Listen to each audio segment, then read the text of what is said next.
Welcome. This is David Eichels at David Richard Gallery in Santa Fe, and today I'm joined by Jessamyn Lovell in her series DIY-PI, Do It Yourself Private Investigation. And this is going to be a series of these that we're going to be doing also today, as well as today. It'll be also on July 8th and July 22nd, I believe, but we'll post it on Facebook. But this is going to be an ongoing series. And what she'll be doing is, this is a piece that relates to some other investigations that she has going on, and of course there are going to be, no identities will be disclosed or anything, but what she will do is well, I'm not really entirely sure what she's going to do, to be honest with you. I just know it's going to be a performance piece, and so you will have to stay tuned, but hopefully we will have cliffhangers at the end of each week to entice you to come back the next week and invite your friends. So I'm just going to let this unfold because I'm sorry, I have a client waiting. Oh. So I'm going to get started if that's okay. Oh, okay. Well, we're out of here. Take it away. I'm looking at my client. Hello. How are you? Jessamyn. Nice to see you. Come on in. Nice to see you. Thank you for meeting. There's some folks here. Just that's totally part of it and normal. Oh, okay. So don't worry. Great. Yeah. Great. Well, then maybe It's not a they big can deal. leave some information. And that's from okay this. with you? Or? I'm totally fine. Okay, because I can ask them to leave and turn the thing off. Yeah, No. just Okay. leave them here. Just checking. Yeah. Just checking. All right. So, Dorielle, Jessamyn. what's up? Well, How are you doing? I'm well. Just staying hydrated. How are you? Yeah, I'm staying hydrated. That's Okay, I'm so glad these are here. This is great. Actually, I've been kind of interested in what you're doing, your DIY-PI, but I'm kind of hazy about it, and I just wanted to get some more information. So I just wanted to sit here with you and just ask you some pretty vague questions. The first one, because I might have an interest in working with you. Okay. Because I'm an artist. Yeah. And so I was thinking maybe we could collaborate, but I have to know more about what you do. Totally. So, Okay. I've got a couple questions here. Okay. If you'd like to. Sure, yeah, Okay. absolutely. Cool. I just want to start though first by saying that so this is my office. Thank you for coming. And I am not recording this in any way, or I'm not going to be telling anyone about what we're talking about, obviously, except for just these guys. Right. But then I'm going to be taking notes. So that's really the only way I record. Me too. Okay, awesome. Yeah. So I do take notes, and I only use them for my own reference, and if we do end up pursuing something, I would use them to refer back to for whatever investigation. I keep this under lock and key in my desk, so Okay. no one has access to it. Okay. And again, this is between us, and I'm not going to go telling people that you wanted to talk to me about whatever you want to talk to me. Great. Okay. Great. Do you want me to explain what I do? Like, what don't Well, you under, like, tell me what your My first question is, what is DIY-PI, and how did you start it? And what gave you that idea? Sure, but let's start with a big question, right? What do is I it? do? What is it? So Yeah. DIY-PI is, as you probably figured out, do it yourself, private Put that investigator. together. Yeah, so I've been training to be a private investigator for about 5 years. I'm actually doing private investigation. So I'm an artist, you know me as an artist, Yep. and as a teacher, an educator. And I have this sort of third now piece of my life in terms of my profession where I'm training to be a private investigator. And so what that looks like is I work for about, the total is 6,000 hours over the course of 5 years, Oh, wow. which sounded really daunting to me at first. And I guess that leads me to how I even came up with the idea to know that information. But you might know, I did a couple projects where my first several projects in my art career were based around surveillance and identity and investigation, basically. So taking a certain individual, in this case of the project about my dad, which there's some photographs behind you that are from that series. So I'm not sure if you caught that whole project about my dad, but I was searching for my estranged father, and then I found him and was following and photographing him for a number of years. Wow. And in that process, I spent a lot of hours and learning how to do online research and learning how to do surveillance for the purposes of documenting that interaction. And that's a whole conversation of all the wax there in itself. And then following that project, I had my identity stolen, which I know you know all about from our conversations and stuff. But I found and followed Aaron Hart, who stole my identity in San Francisco for a couple of years on and off with the help of some private investigators. And in that investigation and in through that project, and really like through the notoriety it received and like people responding to it, I found that like I identified as an investigator. And so when that project kind of chilled down, was like calming down, and I was moving on to sort of like figuring out what my next thing was gonna be, I thought about, well, what do I need to do to get a private investigator's license? Like, what would that look like? What if I, and I just kind of was intriguing enough. it was just, to you. yeah, I was Wow. like, what does that even look like? And I just was like online searching, like on doing my Pinterest thing or like on Facebook. And I just kind of did a little offshoot of like looking that up randomly one night. And then that was about 1.5 years ago. And then I found out it was about 6,000 hours that I needed. And I thought, oh, wow, okay, well, forget that. That's crazy. Yeah. Like, it's just an art project, like, you know, whatever. Yeah. But then I got thinking, I was like, well, how many hours did I put into no trespassing or deer and heart? And I went back and added all those hours up. It took a long time to figure that out, but it was about 3,000 hours. It was like 2,800, whatever, however many hours. Right? Wow. Yeah. Wow. So, Wow. of course I decided I need to get my private investigator's license. Yeah, you did it. I mean, I don't know, I am who I am, and it just seemed to make sense. I didn't know what that meant at the time, other than it's a challenge and I want to see if I can do it. And So did you have any idea at that time that this could be art? Or was this more, were they two separate entities? no, I think I only thought of it as art. That's the interesting thing. At the that's beginning, I interesting. only thought of it as this would be an art project. Like, I'm gonna try to get my private investigator's license as an art project, and even thinking maybe I will get rejected. Like maybe I Might be won't. part of it. Yeah, and then that will be part of it. Mhm. But then I started doing the cases, and like, these are some examples of some of the cases I've done here. Yeah. So like, my first client ended up being this paralegal work I had done for a local lawyer in Albuquerque.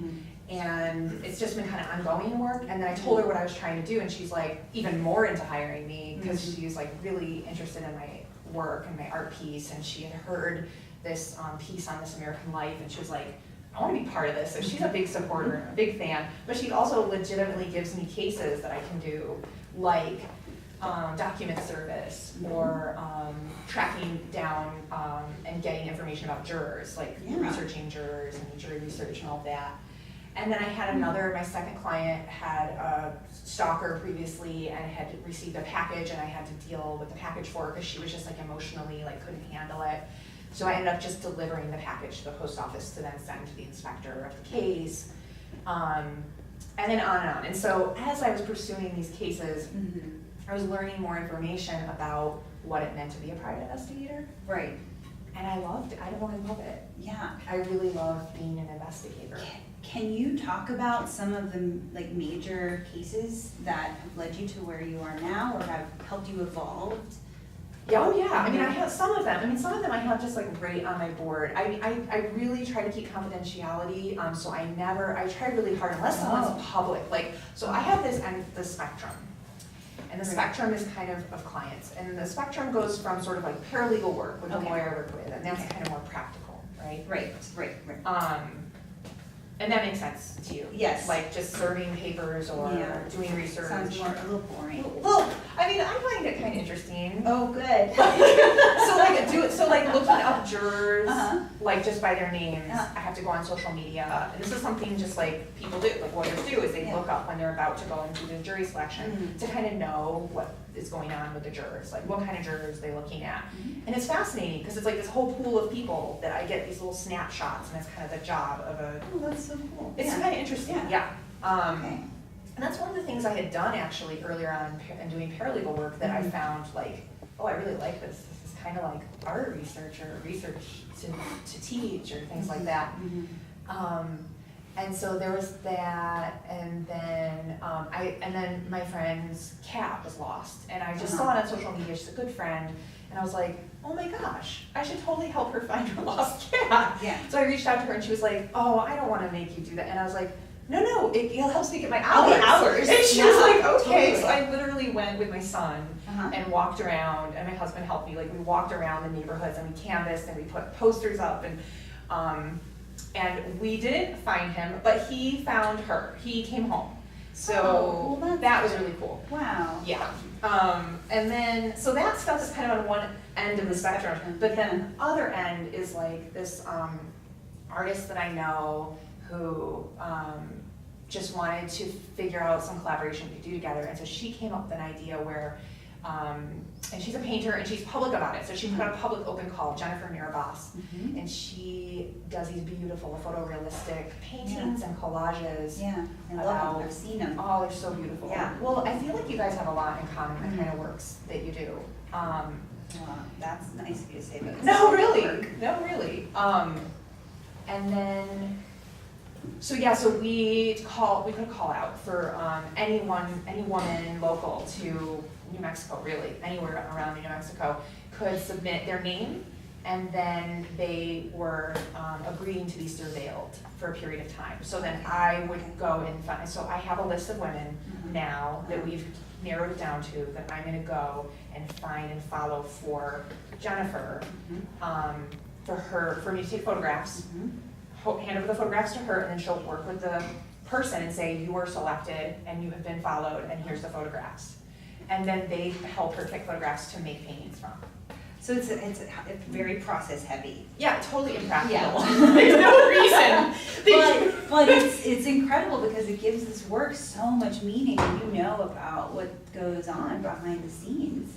Sure, I mean, it's a that's interesting, because it's a performance for Jennifer, for us to work together. It's a performance for each woman who agrees to be surveilled. That's no small thing, that they have decided, they have some kind of trust in Jennifer, or some kind of trust in me.